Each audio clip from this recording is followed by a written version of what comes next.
My name is Gwen Clark. I am a 70-year-old woman who happens to be black. Life is a journey, and mine has been an interesting one.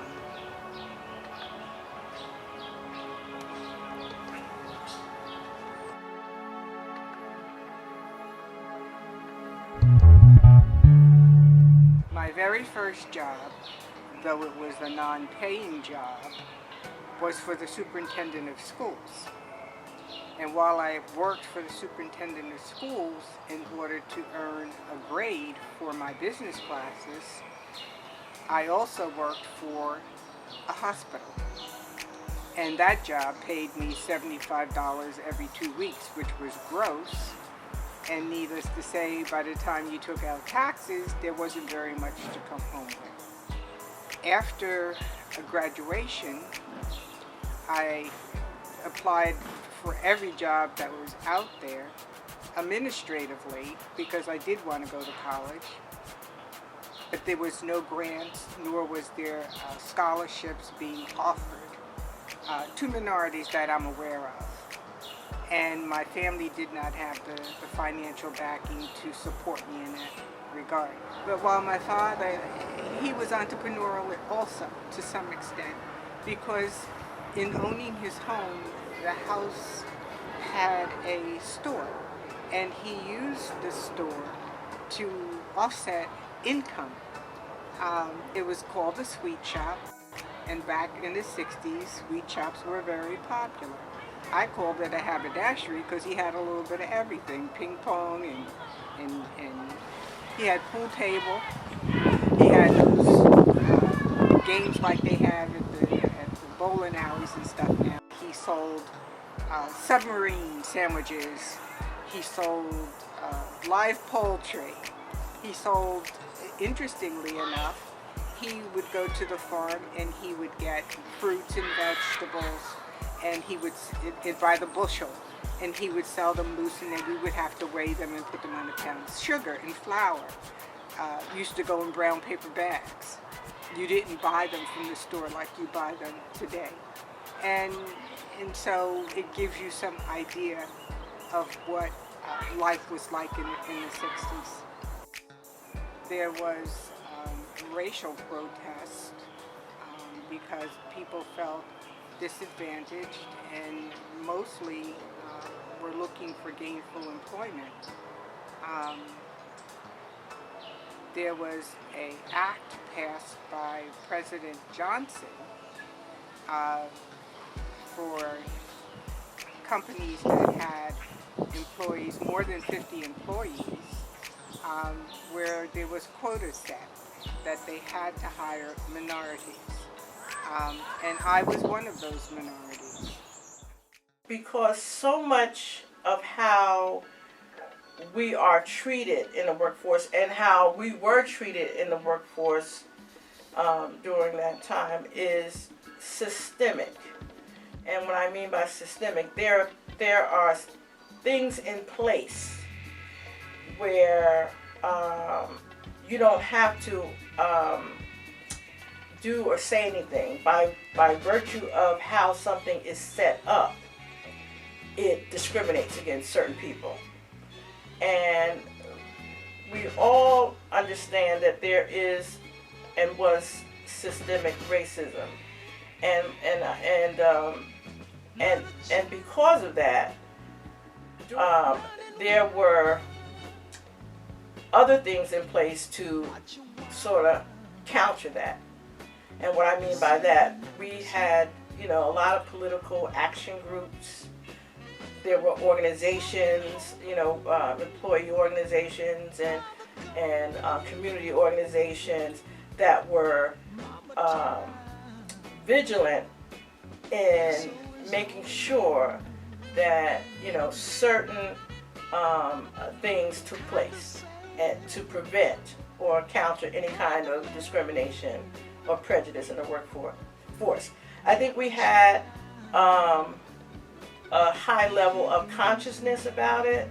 So if anyone were to spot anything or to notice anything that may have been a sign of mistreatment due to, you know, the color of your skin or what have you, it was met with a lot of protests. Okay, so it was, again, it was a period, a long period where we were aware that there was systemic racism, that in order to deal with it, we had to deal with it as a group, as a community, as organizations. And I believe that everyone was aware of that, so it sort of pushed back that whole action of, you know, racism. But we knew it existed. There was a black woman who had her master's degree, who worked literally in research, who was going to law school. And going to law school, she applied for an internship, but was denied the internship, largely because of her image. Her image was that she was wearing cornrows and things of that nature, and it was not perceived as being businesslike. Say in the mid-70s through, let's say, the mid-80s, opportunities were there. You know, I don't want to say they were overwhelming, but there were opportunities. Because during that period of time, you have to realize that we had just come out of the civil rights movement, and we were still dealing with the Black Power movement, and we were just coming out of the Vietnam War, and there was a lot of things going on dealing with the social, political situation in this country. And it heightened everyone's consciousness as to how people were being treated, how people were living, and so there were a lot of people in my age group who were young at that time, coming out of the 60s going into the 70s, were able to enter into colleges, and at that point there was a lot of people in my community, or, you know, a lot of black folks who were seeking a better life and were given opportunity to, because of this race consciousness of the country. In America, America realized that for such a long period of time they had mistreated us so badly, and we had been denied so many things, that it seems to be an overwhelming effort, seemed to be, not saying it was, that, you know, institutions, colleges were recruiting us like, you know, like water. We need these black students to come to these colleges. We need, you know, we're going to give you all kinds of grants and monies and scholarships. So, and we took advantage of it. We took advantage of it. We went to colleges. We graduated.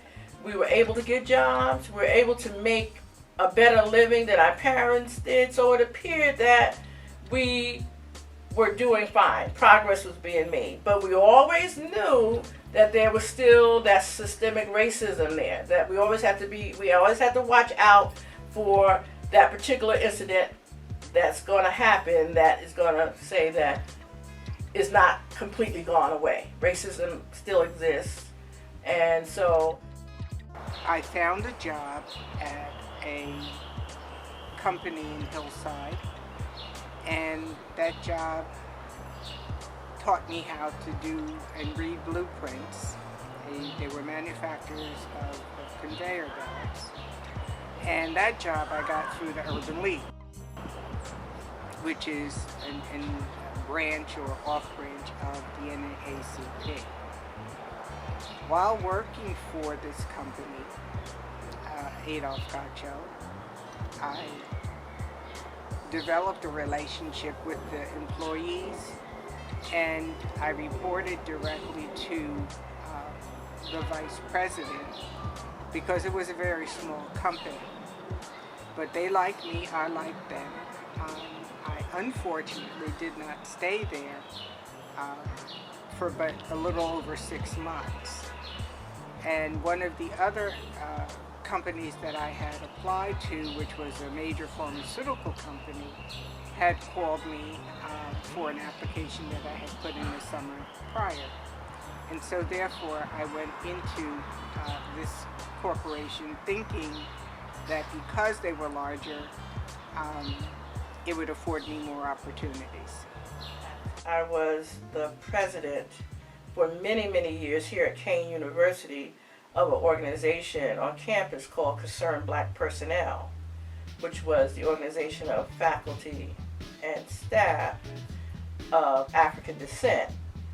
And we were more or less, the organization on campus that made sure that discrimination did not take place here. And if we thought it, or prejudice took place here, if we thought it was happening, the organization sought to remedy that situation. All of my superiors, the people to whom I reported, when I recommended or suggested to them that I take classes and go to school,